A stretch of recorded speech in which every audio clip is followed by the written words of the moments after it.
Hello everyone, welcome back to the channel. If you are following along all the sessions and recordings I have done on the Java microservices playlist, until now we have created and learned how to create REST services, how to create a API gateway and a discovery server.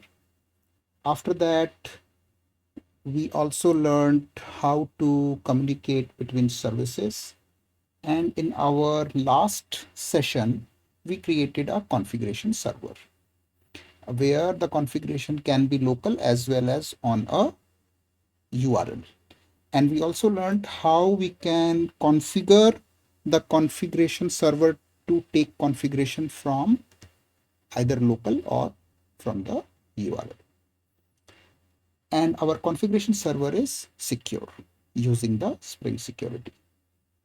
In this session, we are going to start with very basic authentication for our services and the discovery server. So what we are going to do is we will secure all our services. So which means our student service, enrollment service, and course service will be secure. Configuration server is already secure, and our discovery server or the Eureka server is going to be secure as well. API gateway will be open so that anyone can send a request to the API gateway, and then the API gateway is going to route that request to our downstream services, which are enrollment, student, and course service. So this is what we are going to do in this session. So let's start with the first thing we are going to do is we are going to add Spring Security to all our pom.xml except the API gateway, because API gateway is going to be open so that anyone can send requests to the API gateway. So I'm going to go into the course service pom.xml and I'm going to add Spring Security to the course service. Similarly, I am going to go in enrollment service and add Spring Security as well. After that, the same thing I am going to do in our Eureka server. And lastly, I will go in student service and add Spring Security. So now all our services have Spring Security enabled. The next thing I'm going to do is go to the configuration server and go to the respective configurations of all our services and add a username and password. So the first thing I'm going to go into my discovery service and add a security username and password. So this is, let's say we say discovery service and password is also discovery service. Save it. Then I will go in API gateway and I will add this to my default zone. So what I did is I just added the credentials in the request when my API gateway is going to try to register with the Eureka server. The same thing I'm going to do in my course service. So I added three things. One is when it will register, I want to send the credentials to the Eureka server. Then I also want to secure my course service with the username and password. So although I have added a dependency, dependency in my POM XML for the Spring Security, but I want to give a username and password to my course service. And I'm going to do the same thing in all my services. So here I'm sending a credential to the Eureka server, and then I'm adding a username and password to my enrollment service. service discovery is already done, and the lastly student service. So now I have added Spring Security in my services. I have added a username and password which is different for every service, and I have also updated my Eureka URL to have a username and password when it tries to register. Okay. So now let's see. And we don't have to add anything in our local configuration server configuration. This was same from our previous session. So now I'm going to start my configuration server first. Okay, so my configuration server is started on port 8888. The second thing I'm going to do is run my discovery service. So, okay, let's see if our discovery service is going okay. So I'm going to try to hit the URL for the discovery service. And because it is secured, so it is asking for a username and password. And I am going to go here and copy my service discovery credentials and then paste and sign in. So our Eureka server is working. Now let's try to run API gateway and see if it is able to register with the Eureka server. And we got an exception. So although API gateway is able to run on port 9004, and that's what it is in my application.properties file, but I see that I got an exception where it says that I got a 401 which is unauthorized, and before that it tried to register itself with the Eureka server, and just after that I got a 401 which is unauthorized. So the registration with the Eureka server failed with the unauthorized error. Let's see. So if I refresh it, I don't see API gateway being registered with the Eureka server. So what the problem is? Although in my application properties for the API gateway, I am sending the credentials, but still I was not able to register and I got a unauthorized. This happens because the credentials were not sent to the Eureka server. Okay. So when there was a request from API gateway, everything was blocked and nothing reached the Eureka server. So what we need is in our service discovery, I need a filter which says that anything which tries to register with Eureka server should be authenticated. And when I send the credentials, whoever tries to register with Eureka server will be authenticated and they should be able to register. At this time, everything is getting blocked. So even if you send a credential, it is not being taken by the Eureka server. So I am going to stop the service discovery as well as API gateway, and I will go here and create a new folder. I'm going to create a config class here. Let's say I will say application config.java, and I will say configuration,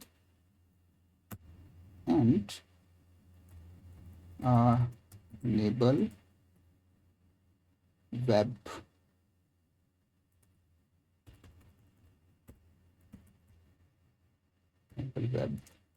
security. Okay, save it.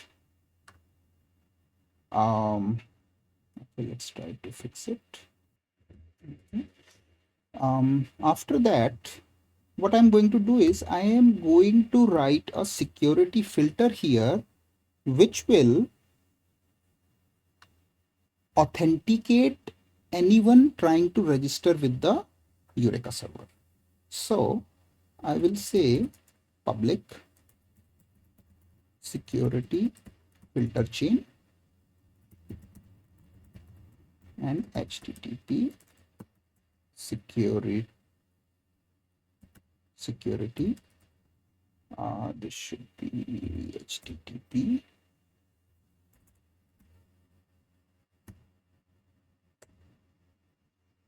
and this will send a, so this is a standard syntax. Okay, here. Now what I'm going to do, and this is going to be a bean, so that this is called when my service discovery starts. Now here I'm going to say a few things. The first thing is I am going to disable cross-site forgery, because I am not using a browser. Instead, I am actually sending a request from one service to another service. And cross-site forgery happens when there are requests from the browser. So I don't need this. And I will say disable. Okay.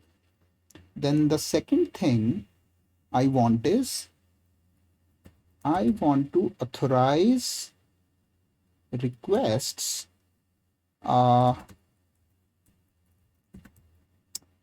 let's say I will say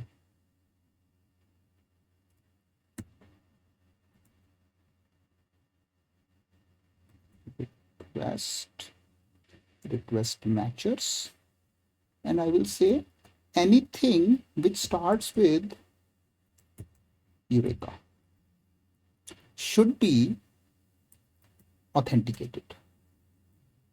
Okay, what does that mean?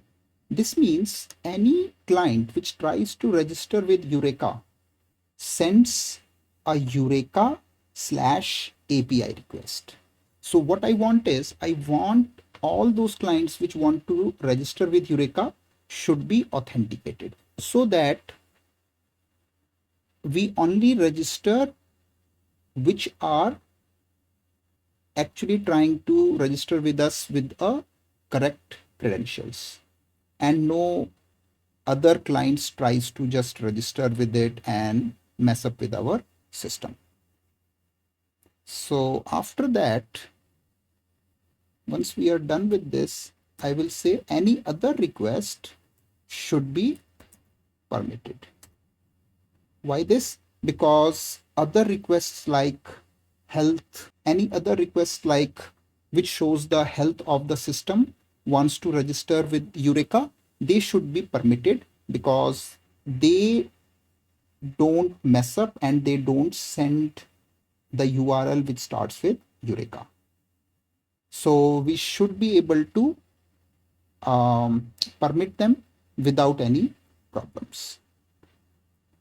So after that, this is done, and we say that this is a basic HTTP authentication,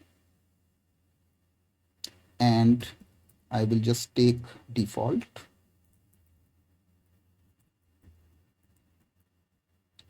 And I will also say enable course, and I will take the default, and I think that's it. and then I'm going to just return http.build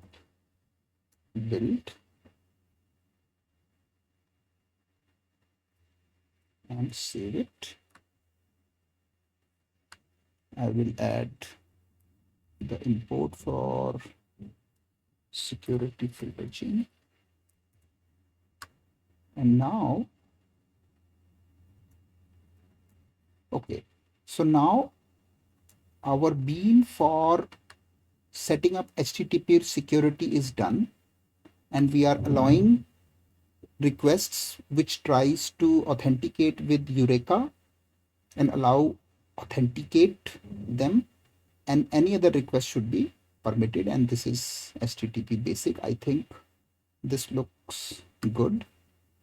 Now I'm going to run my discovery service again. Okay, so service discovery started on port 8761. Now let's try API gateway one more time. Okay, we did not get the exception, and it started on 9004, and it was able to register with the Eureka server. The status code is 204. Let's go back to the browser and refresh, and we are able to register the API gateway with the discovery server. Now let's try to connect or register one of our services. Let's say I want to register core service. So I'm going to run core service. Should be able to register. Okay. It was able to register, started on port 9001, and here it says it's registered. Let's go back to the browser, and we can see 2 our services are registered with the Eureka server.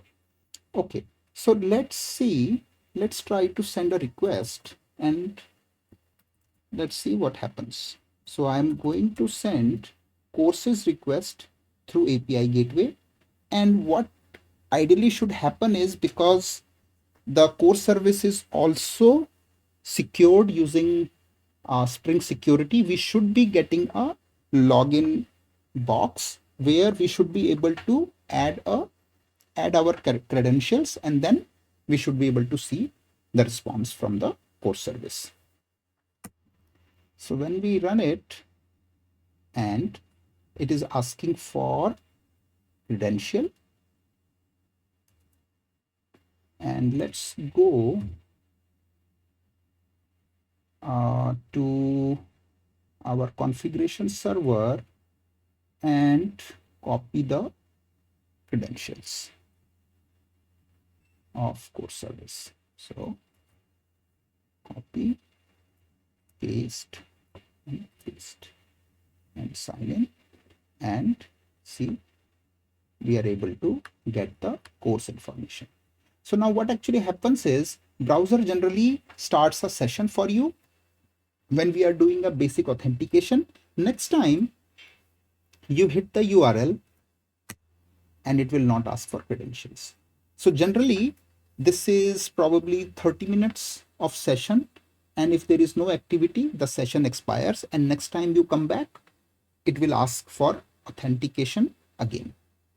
You can change this time, that you can make the session timing to be an hour, you can reduce the session timing, and that's how the basic authentication works, where you will provide the credentials and you will get a response. I just want to show you one more thing here before I wrap up this session, is in the API gateway, I would like to show you one setting which I have added in my API gateway properties. Sometimes when the API gateway is open and your downstream services are secured, so for example, your API gateway is open and my core service is secured using Spring Security, when you send a request from API gateway and it is routed to the downstream service, because there is no authentication on the API gateway, so what actually happens is, this authentication is missed. And when the response comes from the downstream service, there is a header which says you need to authenticate, and browser drops that header, and you will not see a login dialog in that case. So sometimes some of the browsers will not show you a login page, and you need to preserve the header from the response from the downstream services. So in those cases, sometimes this setting is useful. So in case you send a request from API gateway to your downstream service and you don't see a login message, try to add this setting and probably you will be able to see a login page. So this was an example of very basic authentication where all our credentials are in application properties as well as your API gateway is open. In our next session, we will increase the difficulty of the basic authentication. And what we are going to do is we will secure our API gateway as well. And the user has to actually only authenticate at the API gateway level. And then API gateway will authenticate with the downstream services and use the credentials for the downstream services. So in that case, what will happen is user will send the authentication only for the API gateway. And when the user is able to authenticate with the API gateway, only API gateway knows the credentials for the downstream services, and it will from its side authenticate the services and get the response to the user. So this is one of the API gateway architecture which we are going to discuss in our next session. Although the credentials will still be hard coded, and probably as we go, we will keep the difficulty level going up, and slowly we will make it all more dynamic. So for this session, this is all I wanted to demonstrate, and I will see you in my next session where we will increase the difficulty of the basic authentication a little higher. That's all for now, and I will see you in my next session. Bye for now.